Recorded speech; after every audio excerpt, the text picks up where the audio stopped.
अगर आपने इस वीडियो पर क्लिक किया है तो ये सवाल केवल आपके ही मन में नहीं बल्कि सारी ऑटो इंडस्ट्री में घूम रहा है कि क्या हाइब्रिड कार्स ही फिलहाल सबसे बेस्ट ऑप्शन है। ऐसा इसलिए है क्योंकि पेट्रोल के प्राइसेस सिर्फ इंडिया में नहीं बल्कि पूरी दुनिया में बढ़ रहे हैं। डीजल कार्स को सरकार सौतेले बच्चों की तरह ट्रीट करने लगी है, तो लोग डर और मजबूरी की वजह से इलेक्ट्रिक कार्स की ओर स्विच करने लगे हैं। लेकिन अब धीरे धीरे इलेक्ट्रिक कार्स की भी पोल खुलती जा रही है कि जिन ईवीज को कार ब्रांड्स और गवर्नमेंट्स ग्रीन व्हीकल्स बताकर बेचना चाह रही है वो असल में हमारे एनवायरनमेंट के लिए कैंसर की तरह हैं। तो फिर आपके लिए बचा क्या? क्योंकि घर, गांधी और गाड़ी, ये तीन चीजें हमारे लिए सबसे बेसिक हैं। इसलिए आज हम आपको ये बताने वाले हैं कि पेट्रोल, डीजल और इलेक्ट्रिक कार्स के क्या फायदे और नुकसान हैं और इन तीनों ऑप्शंस में से हाइब्रिड कार्स क्यों सबसे बेस्ट है। लेकिन हाइब्रिड कार्स पर जंप करने से पहले पेट्रोल, डीजल और इलेक्ट्रिक कार्स के प्रोज और कॉन्स भी समझने होंगे। तो सबसे पहले पेट्रोल की बात करते हैं। इसका सबसे बड़ा एडवांटेज यही है कि पेट्रोल कार्स सस्ती पड़ती हैं। आज आप मार्केट में अगर 5 लाख रुपए से कम की कार्स लेने जाएंगे तो वहां सिर्फ पेट्रोल इंजन ही मिलेंगे और इसके साथ ही पेट्रोल इंजन का मेंटेनेंस भी बड़ा सस्ता पड़ता है। प्लस पेट्रोल के साथ एक बड़ा बेनिफिट ये है कि इनमें या तो आप फैक्ट्री फिटेड सीएनजी ले सकते हैं या फिर बाहर से भी लगवा सकते हैं, जिसके बाद आपकी कार की रनिंग कॉस्ट और भी सस्ती पड़ जाती है। और तो और पेट्रोल इंजन परफॉर्मेंस और रिफाइनमेंट के मामले में भी बढ़िया होते हैं। लेकिन पेट्रोल कार्स के साथ ये प्रॉब्लम है कि इनका माइलेज डीजल के मुकाबले बड़ा कम होता है। हाँ, मारुति सुजुकी अपने पेट्रोल कार्स से 25 kmpl तक का माइलेज निकाल के दे रही है, लेकिन अगर माइलेज के मामले में देखा जाए तो पेट्रोल कार्स डीजल से पीछे ही रह जाती हैं। इसके साथ ही सबसे बड़ी प्रॉब्लम ये भी है कि पेट्रोल के प्राइसेस इंडिया में लगभग 100 रुपए पर पहुंच रहे हैं, जो आपकी जेब पर बहुत भारी पड़ता है। वहीं अगर डीजल की बात करें तो पावर और टॉर्क के मामले में ये पेट्रोल से बहुत आगे होते हैं और डीजल इंजन लॉन्ग डिस्टेंस में पेट्रोल से ज्यादा फ्यूल एफिशिएंट भी होते हैं। और सबसे मेन बात, अगर अच्छे से मेंटेन किया जाए तो डीजल इंजन लाखों किलोमीटर तक चलने के बाद भी बढ़िया कंडीशंस में रहते हैं।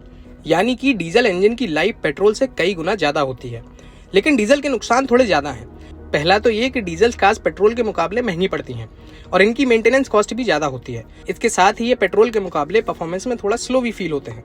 और सबसे बड़ी प्रॉब्लम तो ये है कि हायर एमिशंस करने की वजह से गवर्नमेंट डीजल कार्स पर टैक्स भी अंधा लेती है और महंगी से महंगी डीजल कार्स की लाइफ भी बस 10 साल ही कर दी गई है।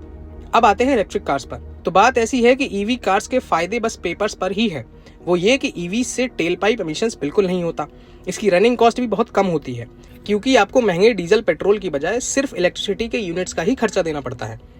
इसके साथ ही ईवीज में कोई मूविंग पार्ट्स नहीं होते, लिहाजा इसका मेंटेनेंस इंजन वाली कार्स के मुकाबले एकदम ही कम हो जाता है। प्लस इलेक्ट्रिक कार्स खरीदने के लिए गवर्नमेंट इंसेंटिव्स भी खूब देती है।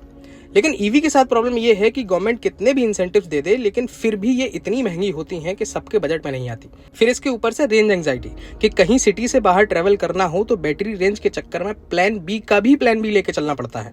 और अगर आपको लंबे सफर पर जैसे तैसे कहीं चार्जिंग पॉइंट मिल भी जाए तो 3 घंटे से लेकर फुल चार्ज के लिए 8 घंटे इंतजार करना पड़ेगा।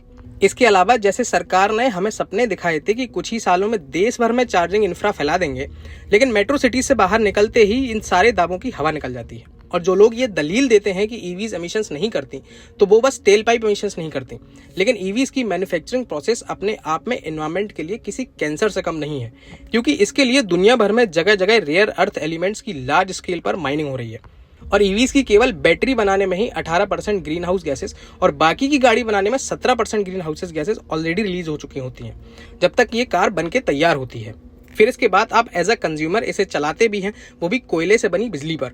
यानी कि इलेक्ट्रिक कार्स अर्थ को बचा नहीं रही हैं बल्कि और ज्यादा नुकसान पहुंचा रही हैं। अब इसलिए हम इस कंक्लूजन पर पहुंचे हैं कि इन सारे इंजन ऑप्शन में से हाइब्रिड कार्स ही फिलहाल सबसे बेस्ट ऑप्शन है, क्योंकि इलेक्ट्रिक कार्स से तो सस्ती ही होती हैं और इनमें बैटरी रेंज और चार्जिंग स्टेशन का भी कोई झंझट नहीं होता। इसके अलावा ये नॉर्मल पेट्रोल डीजल इंजन से काफी ज्यादा माइलेज देती हैं, प्लस रीजनरेटिव ब्रेकिंग से और भी ज्यादा एफिशिएंट हो जाती हैं, खास तौर पर सिटी ड्राइविंग में। क्योंकि ईवी और इंजन का कॉम्बिनेशन है तो हाइब्रिड्स एमिशन भी कम करती हैं और मेंटेनेंस ऑलमोस्ट पेट्रोल इंजन के बराबर ही पड़ता है। हाइब्रिड्स के साथ बस एक ही प्रॉब्लम है कि वो पेट्रोल डीजल कार से थोड़ी महंगी है। लेकिन अगर गवर्नमेंट जैसे ईवीज को अंधा सपोर्ट कर रही है वैसे ही थोड़ा हाइब्रिड पर भी टैक्स में राहत दे दे तो भी सस्ती हो जाएंगी। बस इसलिए हम हाइब्रिड कार्स को बेस्ट ऑफ ऑल वर्ल्ड्स कह रहे हैं।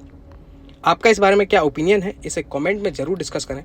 और अगर आपको ये वीडियो पसंद आई हो तो इसे प्लीज़ लाइक करें और चैनल को भी सब्सक्राइब कर सकते हैं।